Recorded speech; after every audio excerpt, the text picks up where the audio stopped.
नमस्ते everyone, Monika astrology में आपका बहुत बहुत स्वागत है। आज हम चर्चा करने जा रहे हैं धनु लग्न की और अप्रैल महीने के राशिफल की। सबसे पहले शुरुआत करेंगे ग्रह गोचर के साथ। सूर्य 14 अप्रैल को मेष राशि के अंदर प्रवेश कर जाएंगे। शुक्र मीन राशि में पूरे ही महीने रहेंगे और 13 तारीख को मार्गी भी हो जाएंगे। बुध जो है वो मीन राशि में पूरे महीने रहेंगे और 7 तारीख को बुध का भी मार्गी भ्रमण होगा। मंगल 3 अप्रैल तक मिथुन राशि में रहेंगे और 4 तारीख से कर्क राशि के अंदर भ्रमण करेंगे। इस प्रकार से ग्रह गोचर है। सबसे पहले शुरुआत करते हैं। आपके लग्न और लग्न का स्वामी बनता है गुरु और गुरु आपके छठे घर के अंदर भ्रमण करेंगे। ये कॉम्बिनेशन जहां लग्न लॉर्ड आपके 6th हाउस के अंदर जाते हैं, ये समय के अंदर आप अगर कोई भी परिस्थिति के अंदर हैं तो आपको बैठकर उसका सोल्यूशन निकालना चाहिए।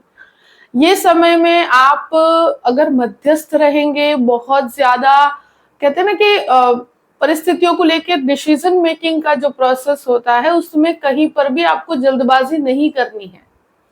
काम के प्रति आपका डेडिकेशन होना चाहिए, यही आपके पूरे ही महीने का मंत्र है। क्योंकि ये परिस्थिति में व्यक्ति को मेहनत करनी पड़ती है, वो एक दिशा में मेहनत करता है तो उस हिसाब से ही उसको प्राप्ति होती है। इस महीने बहुत ही शांति से, बहुत ही धैर्य के साथ आपको इस महीने की शुरुआत करनी है। द्वितीय भाव की बात करते हैं। द्वितीयेश जो है, अब शनि द्वितीयेश बनकर आपके चतुर्थ भाव के अंदर है। 4th हाउस में शनि राहु का कॉम्बिनेशन है और सेकंड लॉर्ड बन के है। देखिए, वाणी यहाँ पर बहुत ज्यादा न्यायप्रिय होगी, बहुत ज्यादा न्याय को लेकर आप बात करेंगे। फैमिली इश्यूज को लेकर यहाँ पर उतार चढ़ाव का महीना है। देखिए, स्पेशली जो शनि की परिस्थितियां हैं, मुझे लगता है कि परिवार में माहौल बहुत ज्यादा कंफर्ट जोन का नहीं है। आपको अपनी हेरिडिटी से संबंधित कोई भी विवाद है उसको लेकर कहीं पर भी आप चर्चा करते हैं तो शुरू के 13 दिन थोड़ा सोच समझ के बात कीजिएगा। और ये एक ऐसा समय है कि जहां पर कोई भी जल्दबाजी नहीं करनी है। आपकी वाणी पर बहुत संयम बनाना, क्योंकि ये शनि राहु का कॉम्बिनेशन और जो सूर्य के साथ बना हुआ है, जो चौथे घर के अंदर है, द्वितीयेश बनकर है, तो ये वाणी की वजह से आपके बनते हुए काम यहाँ पर अटक सकते हैं। इसलिए कह रही हूं कि अपनी वाणी को बहुत ज्यादा सौम्य बना के रखिएगा, शांत बना के रखिएगा। यहाँ पर कहूं कि बहुत ज्यादा सेविंग्स में बढ़ोतरी नहीं है। दूसरी चीज, किसी को भी आप पैसे उधार देते हैं तो सोच समझ के दीजिएगा। शुरू के 14 दिन के अंदर मुझे लगता है कि इस तरह की परिस्थितियों में आपको लाभ नहीं होगा। तृतीय भाव की बात करते हैं। तृतीयेश भी आपके चतुर्थ स्थान में है राहु के साथ। यहाँ पर डेफिनेटली ट्रैवलिंग होगा, काम से रिलेटेड ट्रैवलिंग होगा। यहाँ आप अगर टेक्निकल पर्सन्स हैं तो आपको बहुत यहाँ पर अपनी स्किल्स को एग्जामिन करने का मौका मिलेगा, स्किल्स को दिखाने का मौका मिलेगा। ये एक ऐसी परिस्थिति है कि जहां पर ब्रदर सिस्टर रिलेशनशिप, फैमिली के अंदर कोई भी जॉइंट प्रॉपर्टी से संबंधित कोई विवाद है तो ब्रदर सिस्टर रिलेशनशिप में कहीं ना कहीं संबंधों में उतार चढ़ाव का समय है। तो यहाँ आपको एटलीस्ट शुरू के 14 डेज किसी भी तरह के विवाद में नहीं उलझना है, तो ही आपके लिए बेहतर रहेगा। कार्यस्थल से संबंधित ट्रैवलिंग से आपको लाभ मिलेगा। चतुर्थ भाव की बात करते हैं। चतुर्थेश आपके 6th हाउस में है। शनि राहु सूर्य 14 तक यहाँ है, शुक्र और बुध नीचस्थ है। ये सारा ही कॉम्बिनेशन प्रॉपर्टी से संबंधित है और मुझे लगता है कि इस समय में अगर कोई डिस्प्यूटेड प्रॉपर्टी है या कोर्ट कचहरी का मैटर चल रहा है तो आपको इस समय में सबसे ज्यादा कॉन्शियस ये रहना है कि विवाद में बहुत बड़े डिसीजंस नहीं लेने हैं। प्रॉपर्टी संबंधित कोई विवाद है, अगर उससे संबंधित कोई निर्णय लेने हैं, खरीदना चाहते हैं, बेचना चाहते हैं, थोड़ा जल्दबाजी करने से आपको बचना चाहिए।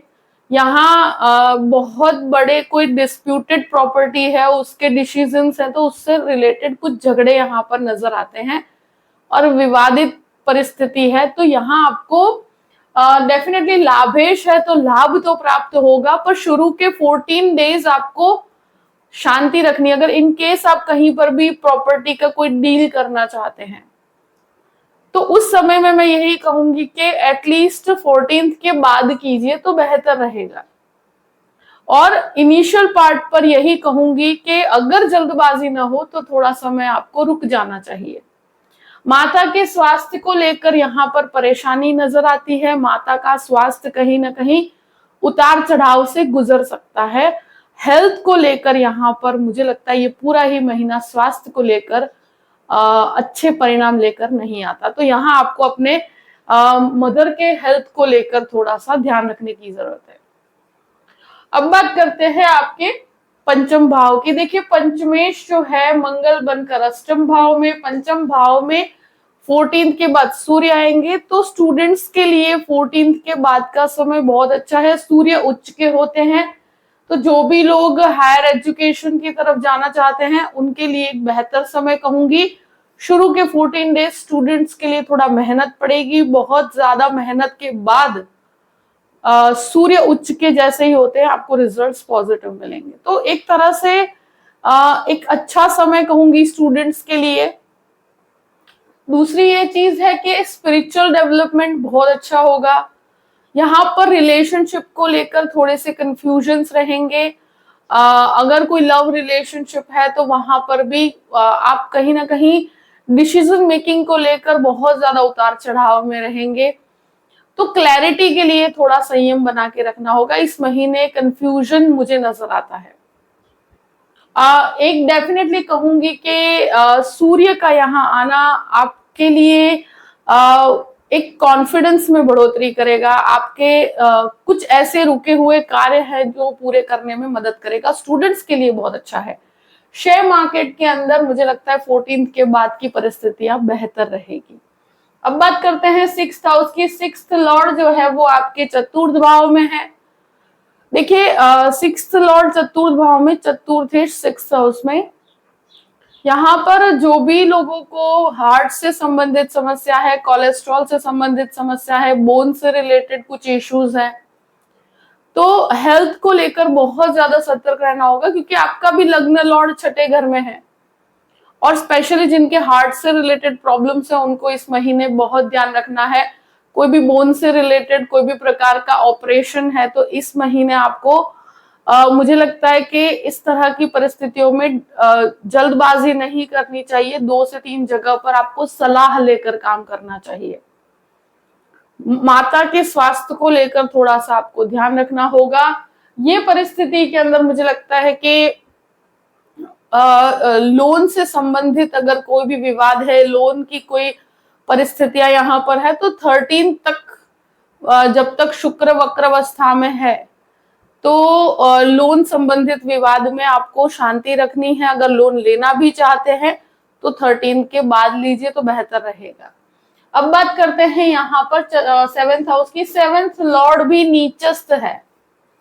देखिए यहाँ पर आपके जो कहते हैं ना कि हस्बैंड, जैसे आप अगर धनु लग्न के हैं तो पति पत्नी का यहाँ पर कोई ना कोई विवाद होगा उनके इन लॉज के साथ। और साथ साथ में फैमिली का जो माहौल है परिवार के अंदर, जैसे इन केस आपके इन लॉज के साथ आप नहीं है तो भी आपका फैमिली यानी कि 4th हाउस होता है वो कहीं ना कहीं हमारे घर का होता है, हमारे मन का होता है। तो ये परिस्थिति में कहीं ना कहीं घर परिवार में आपके विवाद की परिस्थिति है। तो ये सारी ही परिस्थितियां 13 तक है, 13 तारीख तक है। 14th से आपको बहुत पॉजिटिविटी देखने को मिलेगी, मगर ये जो नेगेटिव समय है उस समय में कोई बहुत बड़े डिसीजंस नहीं लेने। और मुझे लगता है कि गृहस्थ जीवन का कोई विवाद चल रहा है तो वहां पर आपको बहुत शांति से इन चीजों को आपको डील करना है। हो सके तो डिसीजंस को थोड़ा सा अवॉइड कीजिए। यहाँ पर घर परिवार के साथ विवादित माहौल है तो वहां मुझे लगता है कोई डिसरिस्पेक्ट हो, इस तरह की कोई परिस्थिति हो सकती है।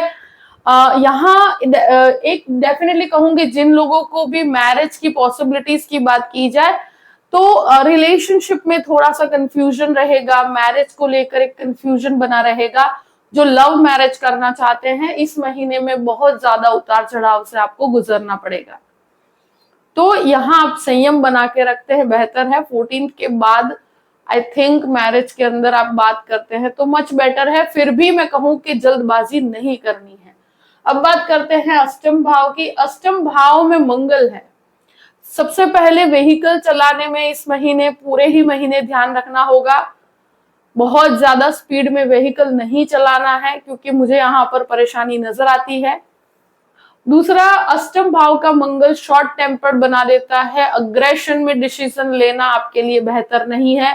ये पूरा ही महीना बहुत अग्रेसिव भी है और जल्दबाजी भरा हुआ है, तो आप बहुत जल्दबाजी में डिसीजन लेना चाहेंगे और सब कुछ जल्दी जल्दी करना चाहेंगे। तो ये एक बहुत ही नेगेटिव मार्क है इस महीने का कि आपको जल्दबाजी नहीं करनी है। इन लॉज के साथ भी रिलेशनशिप में अगर बात नहीं भी करते हैं तो मुझे लगता है कि अगर झगड़े की कोई परिस्थिति हो तो आप वहां से निकल जाइए, या इन परिस्थितियों में आप रिएक्टिव मत होइए, तो आपके लिए बेहतर रहेगा।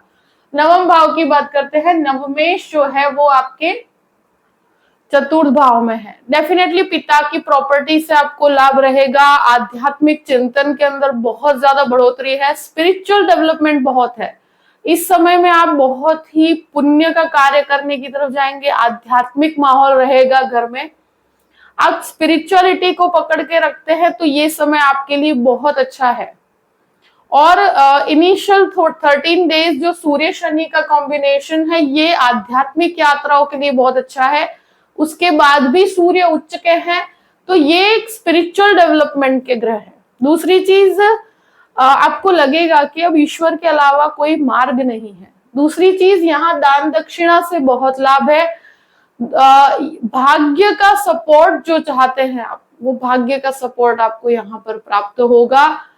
14 के बाद यहाँ भाग्य के अंदर आपको बल मिलेगा। दूसरी चीज, मास्टर्स करना चाहते हैं किसी भी सब्जेक्ट के अंदर, और स्पेशली आप लॉ में मास्टर्स करना चाहते हैं, मेडिसिन में करना चाहते हैं, तो उस समय के लिए ये जैसे ही 14 को सूर्य आपके उच्च के होते हैं, आप उसमें एडमिशन लेना चाहते हैं तो ले सकते हैं।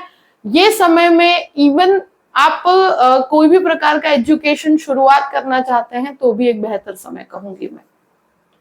दशम भाव की बात करते हैं। दशमेश नीचस्थ है और सारे ही प्लैनेट्स के दृष्टि संबंध यहाँ पर है। इस समय में जॉब में बदलाव, जॉब को स्विच करना, जॉब के अंदर आप सोचे कि ये छोड़ के मैं कहीं और चला जाऊं, या कोई बिजनेस की शुरुआत करते हैं, तो यहाँ इस तरह के डिसीजंस को कंप्लीटली अवॉइड कीजिएगा। ये ऐसे डिसीजंस होते हैं तो बहुत जल्दबाजी में व्यक्ति लेता है, तो ये समय में आप कोई भी बदलाव करते हैं वो कंफर्ट जोन लेकर नहीं आएगा। 11th हाउस की बात करते हैं। 11th लॉर्ड आपके चतुर्थ भाव में है। जो प्रॉपर्टी संबंधित कंस्ट्रक्शन का काम करते हैं उनके लिए बेहतर समय कहूंगी मैं। और 14 के बाद यहाँ पर अगर कहीं पर भी पेमेंट रुका हुआ है आपका, या कोई फाइनेंशियल गेन की बात करते हैं, तो यहाँ पर आपको लाभ मिलेगा। मगर इस महीने ब्रदर सिस्टर रिलेशनशिप में कोई भी प्रॉपर्टी का विवाद मुझे लगता है कि बहुत हावी हो सकता है। म्यूचुअल अंडरस्टैंडिंग बैठकर शांति से अगर रिजॉल्व करते हैं तो आपके लिए बेहतर है। अगर बहुत लड़ाई झगड़े की प्रक्रिया रखेंगे तो यहाँ घर परिवार में डिस्प्यूटेड माहौल है। तो जो भी आपकी प्रॉपर्टी है, या कोई घर के अंदर कोई भी बंटवारा है, या कहीं इस तरह का कोई इशू अगर इस महीने निकलता है, तो वहां पर आपको बहुत बैठकर और शांति से बात करनी है। कहीं पे भी आप अग्रेशन दिखाते हैं तो आपके लिए ही नेगेटिव चीज शुरू होगी, तो आपको बहुत ध्यान रखना है इस चीज को लेकर। 12th हाउस की बात करते हैं। 12th लॉर्ड आपके अष्टम भाव में है। तो देखिए, डेफिनेटली स्टूडेंट्स जो विदेश जाना चाहते हैं रिसर्च बेस्ड कोई भी एजुकेशन के लिए, तो उनके लिए बेहतर परिस्थिति है। इन परिस्थिति के अंदर जो भी विदेश के कार्य है उसमें सफलता मिलती है। डेफिनेटली एक चीज मैं कहूंगी कि कोर्ट कचहरी का कोई विवाद है तो यहाँ आपको थोड़ा सा संयम बनाना होगा। कोर्ट कचहरी के विवाद में कहीं पर भी बैठकर आप कॉम्प्रोमाइजिंग अप्रोच रखेंगे, म्यूचुअल अंडरस्टैंडिंग के साथ आप इस समय में आप अगर कोर्ट कचहरी का मैटर खत्म करते हैं तो आपके लिए बेहतर है। आप इसको लंबा करेंगे तो यहाँ आपको ही नुकसान होगा। तो म्यूचुअल अंडरस्टैंडिंग के साथ ही इसको खत्म करना होगा। इस महीने बहुत बड़े डिसीजंस अगर नहीं लेना चाहते हैं तो आप शांति से बैठिए, वो बेहतर रहेगा आपके लिए। उससे कनेक्टेड कुछ एक्सपेंस यहाँ पर नजर आते हैं। जो भी परिस्थिति है मैंने आपके सामने रख दी है। आई होप कि ये वीडियो आपको पसंद आया होगा। पसंद आया हो तो लाइक भी कीजिएगा और सब्सक्राइब भी कीजिएगा। Thank you so much. जय श्री कृष्ण।